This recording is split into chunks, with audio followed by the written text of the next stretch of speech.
Aaron Marcum, Executive Coach for the Breakaway 365 program. Can you tell me about your own entrepreneur journey? Yes, I started my first business in 2002. It was a home care agency helping seniors age gracefully at home, and that was in Salt Lake City, Utah. And since then, I sold in 2009. I sold that company and started a benchmarking performance, kind of what you would maybe call JD Powers of home care company, where we measured satisfaction, raised the quality of standards for the home health, home care industry.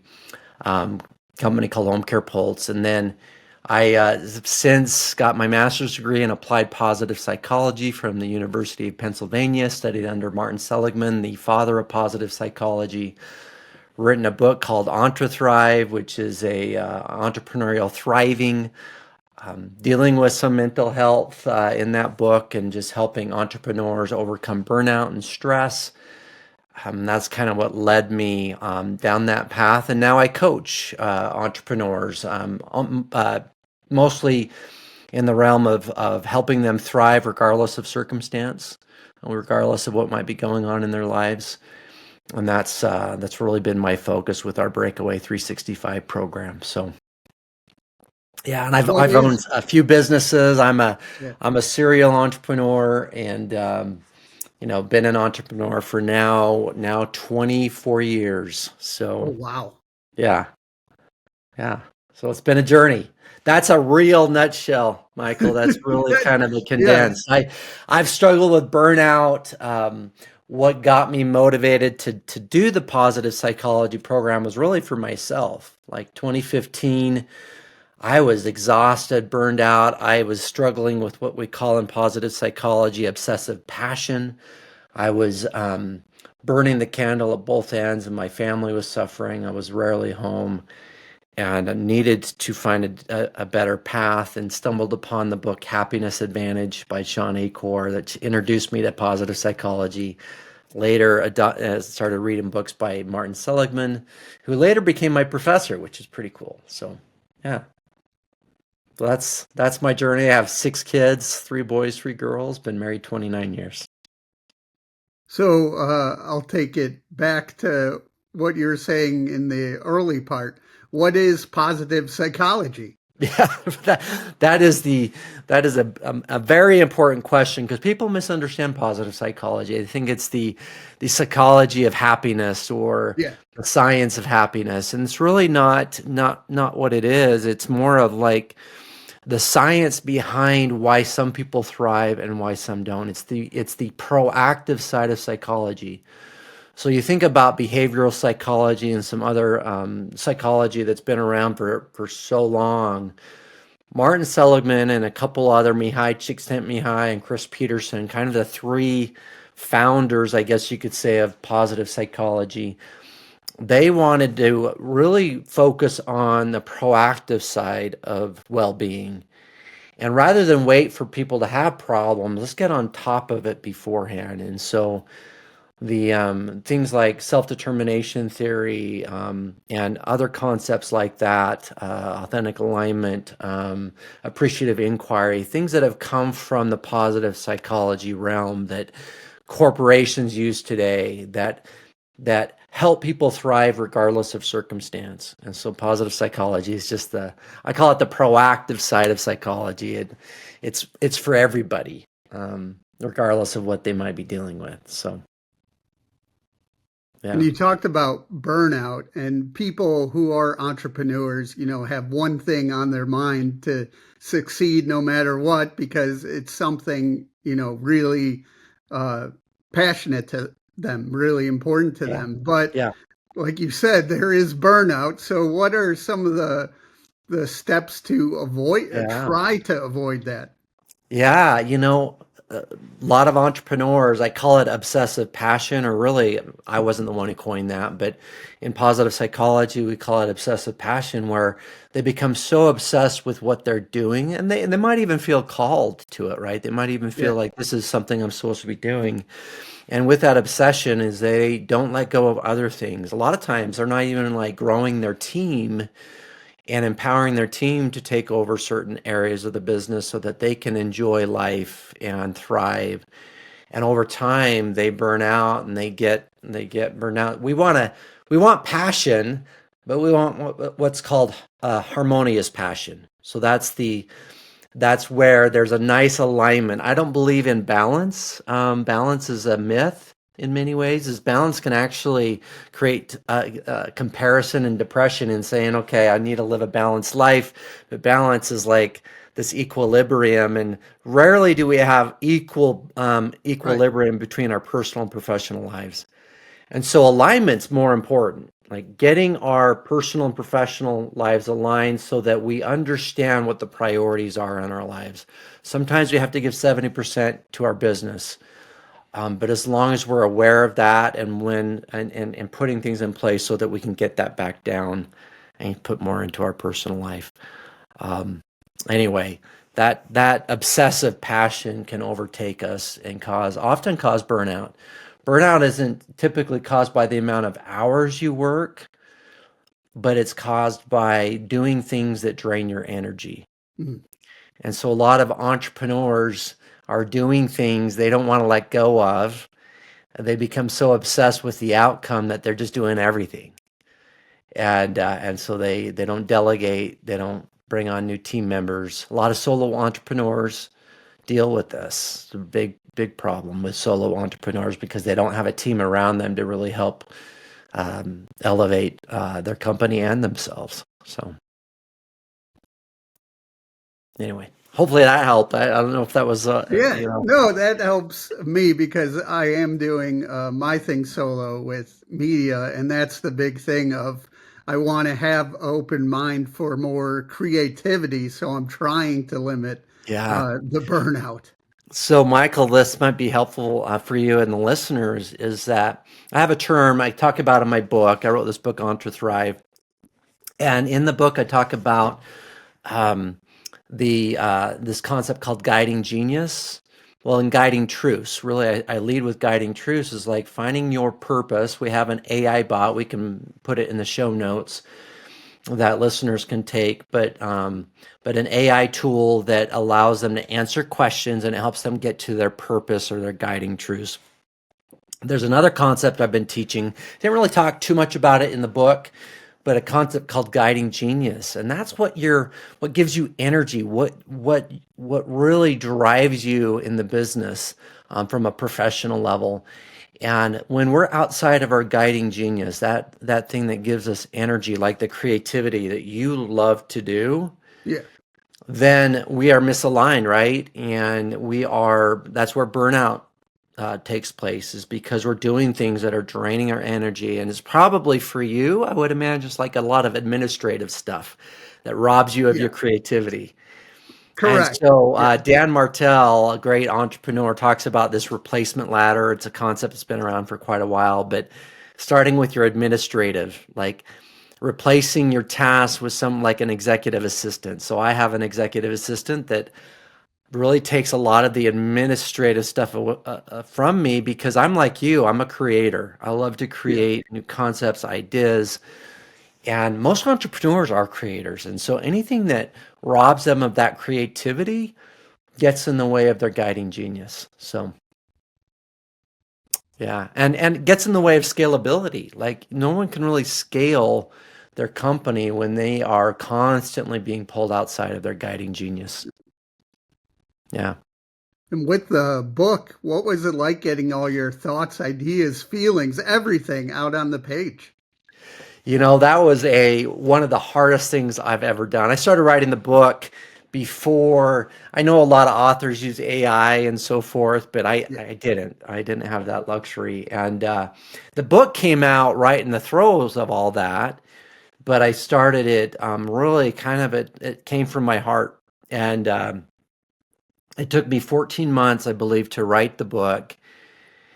And my publisher, Carrie, he said he called it my opus. It's like it's this, people who know me when they read the book, they feel like I'm talking to them because I just read it as it was flowing from my mind. But after a while, I really enjoyed the process because I was getting a lot of my thoughts out on the page.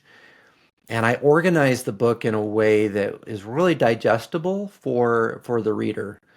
Um, and and thankfully, I don't know if you're familiar with Brian Tracy, one of he's in his 80s now, but he wrote my foreword or wrote my introduction to the book, and he's one of the gurus of self-development. He was a mentor to got people like Tony Robbins and others, and he wrote the foreword, which was pretty cool. And Yeah. that was like a full circle moment for me because I remember listening to his cassette tapes when I first started my first company, and about the psychology of achievement and so forth. Anyway, having him write that in the book was pretty cool. But the process, I really enjoyed the journey of writing it. Initially, it was tough. I felt heavy initially, but after I got into it and blocked out that time on a regular basis, Yeah. it was my creative outlet. So yeah, allowed me to really kind of get my thoughts out on paper. It was fun, and I'm in the process of creating my second book. Oh, So yeah, nice. How is that yeah, going? good. I'm just barely starting, barely getting the concept and the idea of what I want to get out there. Again, with the target audience being entrepreneurs, but Yeah. yeah. With entrepreneurs, when you're doing the coaching, do you see their confidence level rise as they go through the process? Yes, confidence for entrepreneurs is really key to their ongoing intrinsic motivation, right? Is that confidence is one of the three pillars of the self-determination theory. You've got, if we're more determined, more willing to go through the hard things when we have one, autonomy in our work, two, connections, relatedness. So like really important, especially for entrepreneurs to have good relationships that are feeding their souls, good team members, and so forth. And then the third pillar is confidence. Um, they used to say competence. I've kind of replaced that with confidence because I feel like confidence, and the research shows this, is that a more confident entrepreneur really has a lot more capacity as they move forward in their entrepreneurial journey. So when I'm coaching, to answer your question, when I'm coaching them early on, that's what I'm focusing on is how can we help build their confidence and get them to a point where they have the self-efficacy, which is a term used in positive psychology, and self-efficacy, which aligns with confidence, is their ability to figure things out. Like they're confident that they can figure out how to do things, even if they don't understand it yet. That's confidence. It's like I don't really understand how to do this, but I'm going to figure it out. And the more they can do that, the more successful their business will be. And I do a lot of stories about mental health. And if you bring that down, it's really all about emotions. So, Oh, how do 100%. emotions and mindset shape someone's everyday experience? Emotions drive like our thoughts, like how we ruminate, how we um, just basically how we think. Yeah. My first element of I have this framework called the Breakaway framework, and Breakaway is a biking term where you break away from the pack, and with a breakaway, if you think about the Tour de France, is that you have to do that with a team, and understanding your with the team and so forth, and that kind of environment, breaking away, we have to break away from our thoughts, from our former thoughts of how we thought about certain things. And sometimes talking to other people, again, going back to those connections, is being able to get our thoughts out and get on top of our thinking. Is super helpful. That's why coaching is so helpful, is I help people kind of like if they have some thoughts that are ruminating in their minds. And usually when we ruminate, we we picture things worse than they really are, right? And the outcome is far worse than it really is going to, 90% of what we think about is probably not going to happen, especially on the negative side. And so when we can get on top of our thinking and reframe that and reframe the circumstance and say, okay, this is how I want to think about this, and this is how I want the outcome to be, then that's a much healthier way of going about, our thoughts. In fact, I have this whole process in my book in how to get on top of your thinking and your thoughts. It's we don't have enough time to go into that process now, but it's all about thinking about your circumstance and changing the way you think about that circumstance and what you want. What are the emotions you want to have from that? There in positive psychology, we talk a lot about emotions, a lot about positive emotions, and how love and gratitude and a lot of these positive emotions, how we can reframe the stories we tell ourselves, right? We reframe those stories so that they can elicit positive thoughts, even negative things that might feel heavy at the time. We can change that and create a new narrative around that so that we think about it differently, right? And we hear that, but there's a way of going about it that I think is a lot healthier. When I was doing my research, I saw a line that I found really interesting is what you create creates you. What does Mm, that mean? yeah, yeah. What we create creates you. So what we create in our mind, Yeah. right, is so much of what we create in life happens here first. I think about I'm Christian in the Old Testament and how things were created initially were first created in the mind, and then he created the actual physical, tangible world that we live on. And so when we're creating our future selves, our future outcomes, we have to first create it here in our mind. And so that where you're getting that from is what I call the law of entre-create for entrepreneurs is entrepreneurial creativity. And that when it comes to their business and the life that they want for themselves is to really think through what is it. And again, I go back to the term breakaways, but what are my breakaway goals? What do I want to achieve? What do I want to break away to? And then you work backwards from that. There is a process to that. But again, the creativity, like really thinking through what you want out of your life. There's a lot of things that I have in my life that I first created in my mind. Yeah.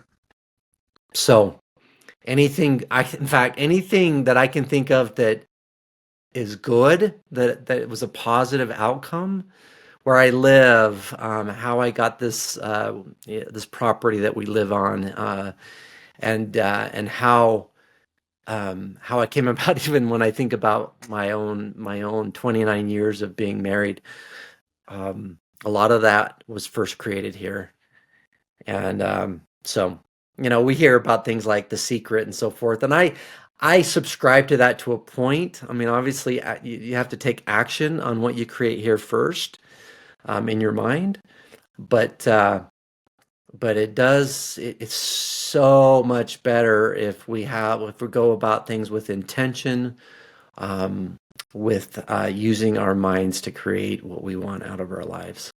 Mihai Csikszentmihalyi, he wrote this book. He wrote the book Flow, but he also wrote a book called Creativity. I think it's called Creativity, and it talks about that. A lot of these principles is that get into flow and think about what you really want, and quit ruminating on the worst outcomes. Like, think about the best outcomes and what you want this to be. Whether it's a difficult situation, a difficult relationship, is really thinking through what you want. What's the success criteria? What do you want out of that outcome, out of that experience? If that makes sense. Yeah. And with being married for 29 years and having six kids, what have you learned from your family? Oh, so many things, so many things. Patience being one, with six kids. Right. Um, what I have learned, like all six of my kids are quite different in what they like, what they don't like, what their interests are, what mental challenges they have, right? And what's getting in the way of their own growth. And so one thing I have learned, and this I think is even in the last 5 years, this has become more of a theme for me as a father, and I think for my wife as well, is that every kid has to be parented differently. So often we hear our kids, and this isn't just me, I've talked to other parents, but a kid might say, well, you let this, you let my older sibling do this, and you're not letting me do this. And my comeback to them is like, I've learned since then. Yeah. I've learned that smartphones are a lot more addictive than we thought 5 years ago, right? And Yes. so I parent differently. My rules are different than they were 5 years around digital devices.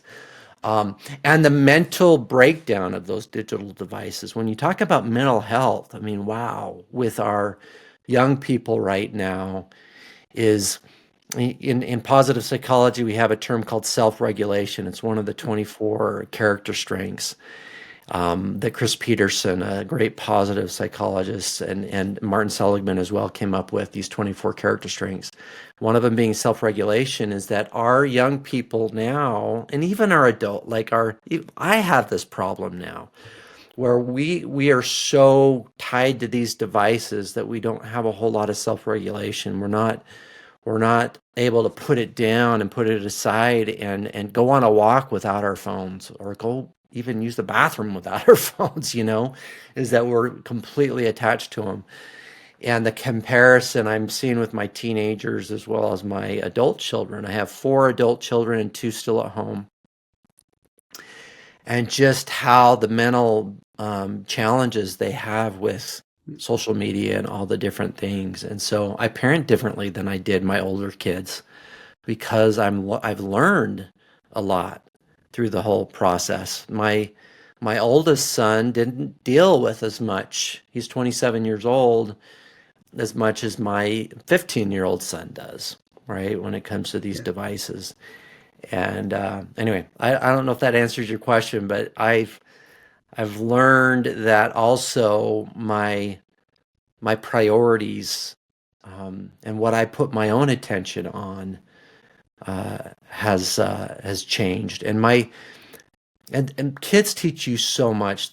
My these kids right now, they're so smart, Yeah. and not just book. I'm not talking book smart as much as I'm No. talking just street smart, right? And they say things to me that teach me all the time as far as how I can be a better person, and they call me out. Like these kids nowadays, they're more bold than they were before. Mhm. They're more willing to speak up and say, "Dad, you're out of line," or "Dad, you're being overbearing." And I appreciate that overall. I do. I've learned to appreciate when they put me in my place sometimes, and that's a good thing. So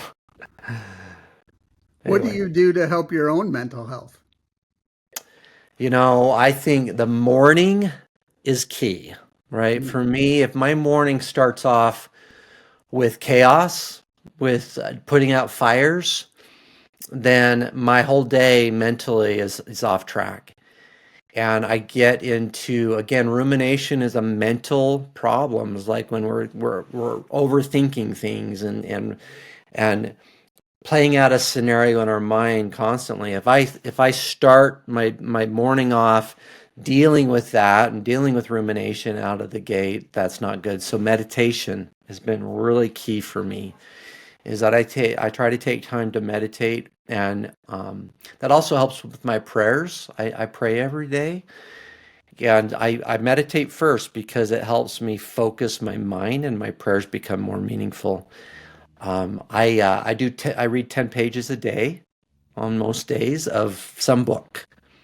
That's often scriptures or something like that, but also other books, other things that interest me. I love to read, and I often get stuck into reading more than that. I'm not stuck, but I often read more than that because I might be into a good book. But I'm pretty religious about my morning routines, though I get off track on. I mean, there's probably 2, 3 mornings a week that that I start off not the way I want it to start off. And so, but 4 or 5 days a week, I really try to have those morning habits that launch me into a much better day so that when those challenges come and when I'm faced with obstacles, I'm in a much better headspace and mental space than I would be otherwise. And for me as an entrepreneur with ADHD, I have to change that up every so often. Go to a different place, have a different change of scenery. Too much routine for me gets boring. I get bored out of my skull sometimes with some of my morning routines. And so you have to change it up. And I tell entrepreneurs that all the time is that too much of a habit can, for entrepreneurs especially, can be, um, we can get bored after a while, then we stop doing it. So I like to go different places, or I bike, I exercise. Exercise for me, that is one routine that doesn't get boring for me because I change up my exercises and so forth. But um, that is a huge mental outlet for me is exercise. Yeah, So I have ADHD as well, and that is one of the big things of trying to do multiple things at once. I'm like, this routine's not as fun, so we yeah. move to the other thing. So I'm always trying to make it interesting, so I keep going. Yeah, you really do. You know, change up your environment. I might do some of the same things, but just in a different environment. Yeah, I do go to the gym. That's one routine that I've just stayed with. But that's one of the things I love about biking is I can just go bike in different places, you know, as part of my exercise. Especially as the weather gets warmer here. I'm in eastern Idaho, so in the winter I'm on that indoor bike, which can get pretty boring. Um, yes. so I'm ready to get outside when about March, about this time of year. So. Where do you want to see your mission in the next, say, 3 to 5 years? You know, legacy is important. I think at this point in my life is that in the home care space, I've really have tried to elevate that industry to whole new levels, and I want to further that. One of the things I would like to, one of my missions over the next 10 years is to not only in the home care industry with home care businesses, but with entrepreneurs in general, is to help them build more positive cultures. That's one thing I do with my Breakaway 365 program is help people build what we call a keeping culture, and that stands for helping them keep their top talent. You know, and using positive psychology and other concepts that I've learned over the years to help them build that. I've even created a whole framework around the keeping culture framework, and it's really all about helping them keep their best people.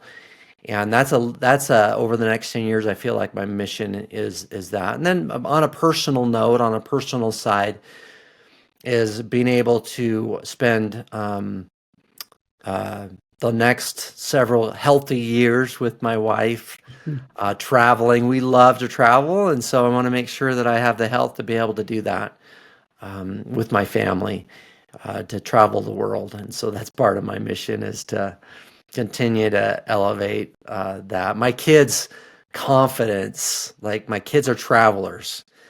And Oh, that's one of the things I'm super proud of is we started traveling as a family when my oldest son was just little. And we save up money for that. Even when we didn't have money, we would save up for travel. That has built my kids' confidence probably more than anything else, is that they are so confident when they travel. I have my senior daughter who's going to Ghana here in the next couple months by herself. wow. And so things like that, they're just super confident in the way, and you know, they're not dumb.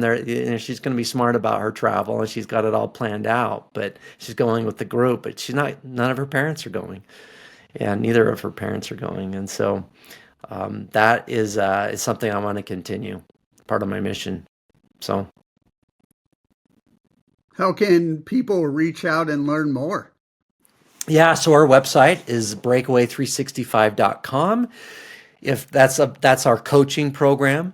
However, you can also go to aaronmarcum.com, AARON, MARCUM, as in Mike, .com.